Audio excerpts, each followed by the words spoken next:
जय माता दी भक्तजनों, कैसे हैं आप सब। आप सभी पर माता रानी की कृपा बनी रहे। चलिए आज जानते हैं माता कैकेयी के बारे में। क्या सचमुच माता कैकेयी ने दुर्भावना से ग्रसित होकर श्री राम के लिए 14 वर्षों का वनवास मांगा था? क्योंकि तथ्य तो ये कहते हैं कि माता कैकेयी ने ऐसा कुछ नहीं किया था। माता कैकेयी ने संसार के लिए जो भी किया वो संसार के लिए किया था और उन्होंने अपयश अपने ऊपर लिया।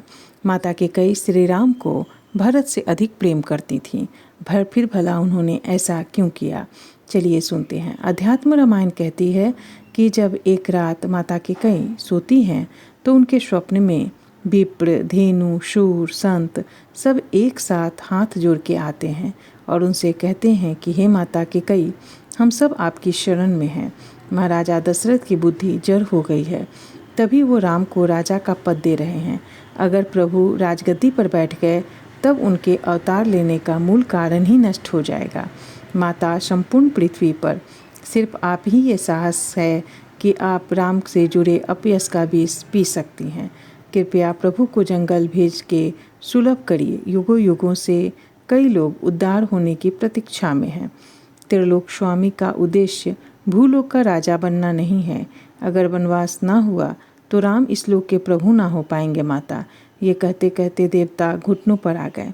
माता कैकेयी की आंखों से आंसू बहने लगे। माता बोली, आने वाले युगों में लोग कहेंगे कि मैंने भरत के लिए राम को छोड़ दिया, लेकिन असल में मैं राम के लिए आज भरत का त्याग कर रही हूँ।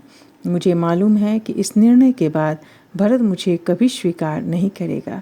रामचरितमानस में भी कई जगहों पर इसका संकेत मिलता है। जब गुरु वशिष्ठ दुखी भरत से कहते हैं कि हे भरत, सुनो, भविष्य बड़ा बलवान है।